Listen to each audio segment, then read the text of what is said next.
Hi everyone, my name is Caitlin Christensen and I'm thrilled to be sharing the following mini lesson with you. It's something I designed in collaboration with the reading specialist at Carrick High School after we noticed that the 9th grade English students were becoming overwhelmed with reading large sections of text. This close reading strategy gives students the skills to chunk text and relate its significance to the novel's overall theme. Now, a few quick disclaimers. I used this lesson while teaching To Kill a Mockingbird, which is on the 9th grade English curriculum. However, the reading strategy could be easily used in classrooms on all grade levels. Secondly, I'm recording this in June. As you can see, I find myself with neither a classroom nor a group of students. So I had to improvise in the delivery of the lesson. I hope we can all use the power of our imagination to fill in the noticeable blanks. Here's how the lesson is going to be set up.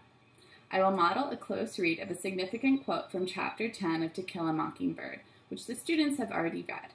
Using a graphic organizer, I will chunk and analyze sections of a block quote while students listen and follow along.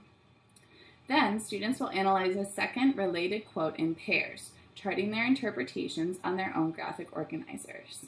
In a real classroom, we would use the last few minutes of class to share our findings. This would be a 20-minute lesson to include at the beginning or the end of a class. Thank you, and I hope you enjoy. Today we are going to conduct a close read of the two significant quotes from To Kill a Mockingbird. What is a close read? Well, first I'm going to model it for you. Then you and your partner will conduct a close read of a similar quote from the novel. How do we do a close read? We take sections of a big quote and we break them up. We analyze each of those sections as deeply as we can, examine how the words and phrases shape our understanding of the novel's central theme. We might relate parts of the book to other parts. We might relate certain words to things we already know from our past. And these relations, these understandings, are going to build an understanding of the text as a whole. Why are we going to do this? Well, this close reading strategy can be used independently to unlock the meaning of a confusing text. I don't think that either of these quotes we're going to use today would really give you any kind of trouble if you saw them on an exam, for instance. However, this strategy is to boost your confidence so that you are able to interpret texts no matter how complicated it might get. Okay? So, let's get started. Here is the first quote. Now, I'm going to be doing a lot of talking, and all you need to do during this time is to sit back, listen, and observe, okay? Listen to the connections that I make as I talk about this quote. These are going to be the kinds of connections I want you to make with your partner when you analyze the second quote from the book. Okay, here's the quote. You've seen it before. Atticus said to Jem one day, "I'd rather you shot at tin cans in the backyard, but I know you'll go after birds. Shoot all the blue jays you want if you can hit 'em, but remember, it's a sin to kill a mockingbird." That was the only time I ever heard Atticus say it was a sin to do something, and I asked Miss Maudie about it. "Your father's right," she said. "Mockingbirds don't do one thing except make music for us to enjoy. They don't eat up people's gardens, don't nest in corn cribs. They don't do one thing but sing their hearts out for us. That's why it's a sin to kill a mockingbird." Remember, that's from Chapter 10, page 119, if you want to look at it in your books. Okay, here's a graphic organizer. You're going to have a similar graphic organizer. Exactly, it'll be pretty much exactly the same for you when you go about analyzing the second quote with your partner. On the left-hand side, I'm going to chunk sections from the text.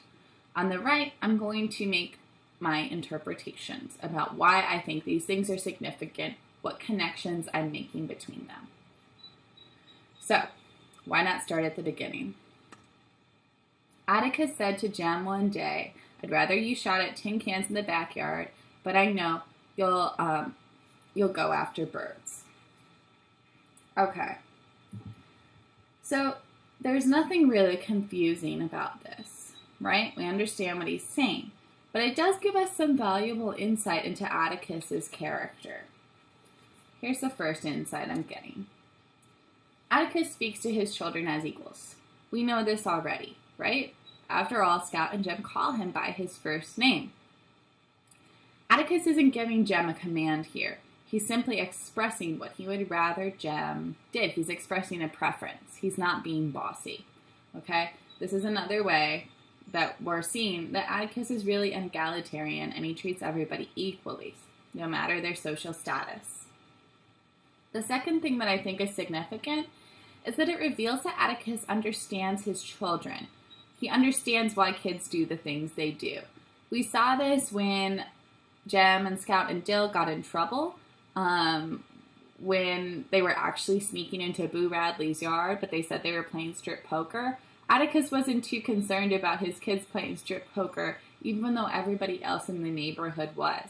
This is because Atticus understands that his kids are going to be a little bit rambunctious, and he's okay with that as long as they're not hurting anybody. So these are some insights into Atticus's character that I think are important, and we've seen them time and time again. So I know they're just going to keep cropping up, and I think that's why they're going to relate to something about this book's theme. All right. He says, remember, it's a sin to kill a mockingbird. Shoot all the blue jays you want if you can hit them, but remember, it's a sin to kill a mockingbird. All right. Why is this important? Well, it's a title, right? We've heard this before. We haven't seen any mockingbirds before besides the one on the cover of the book and the word appearing on the title, so we know that this is going to be really important.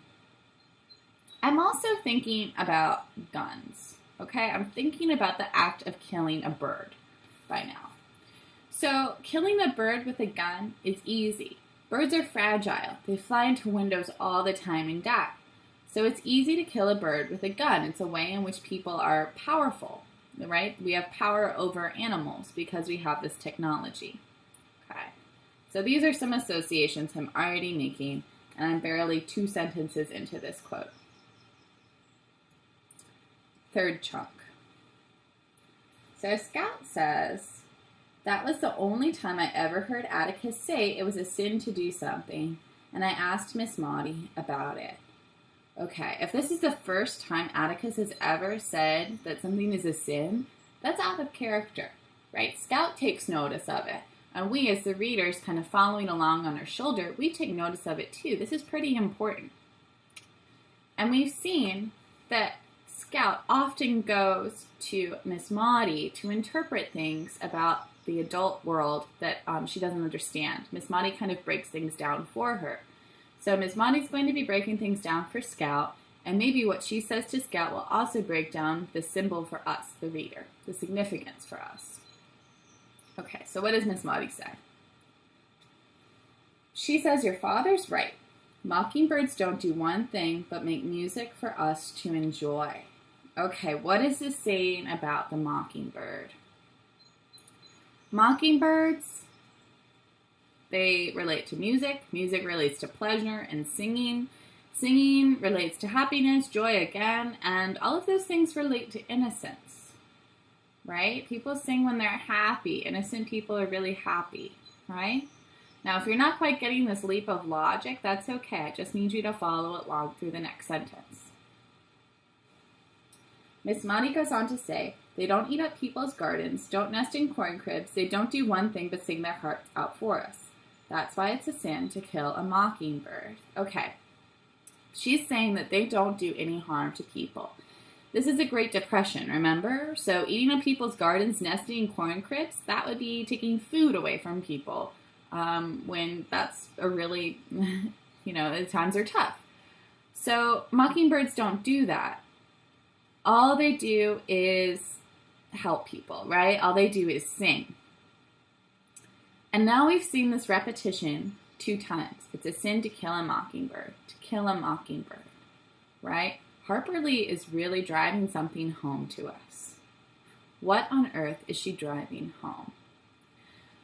I'm going to take all of this stuff, all of my interpretation, and I'm going to try and relate it to an analysis of the novel's theme.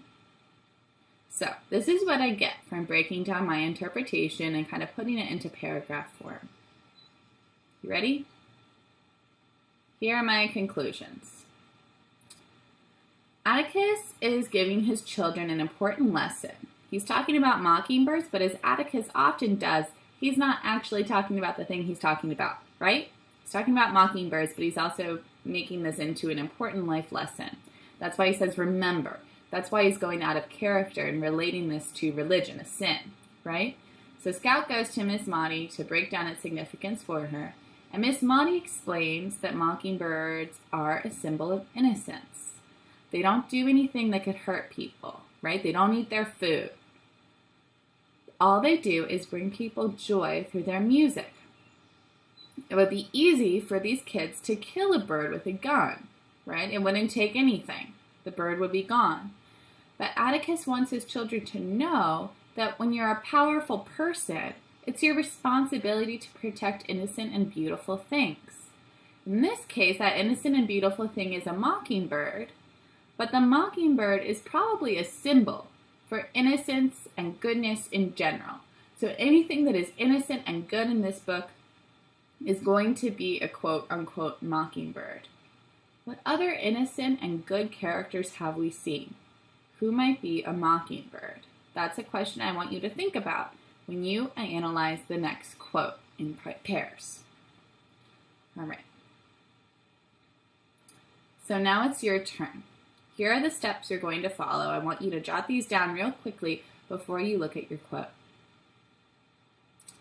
So you're going to read the following quote in pairs. One of you might want to read it aloud while the other listens.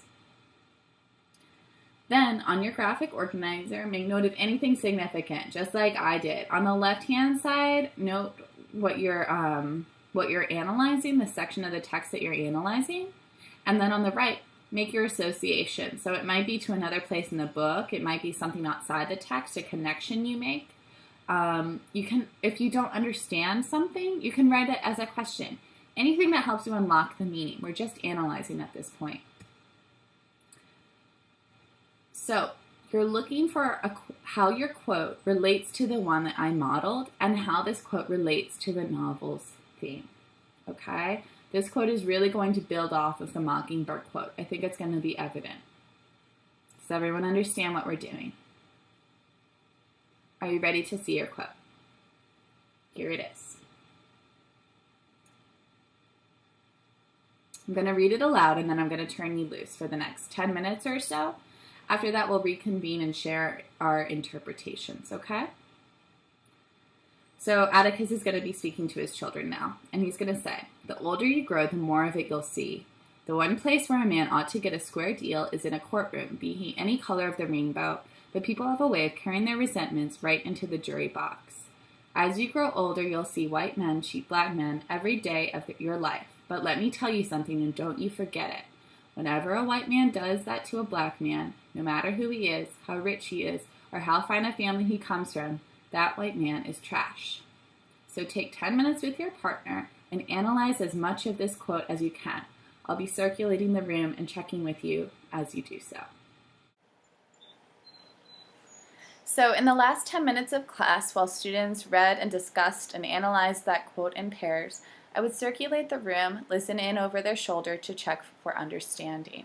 After about 10 minutes, I'd call certain pairs up to the front of the class to share their findings.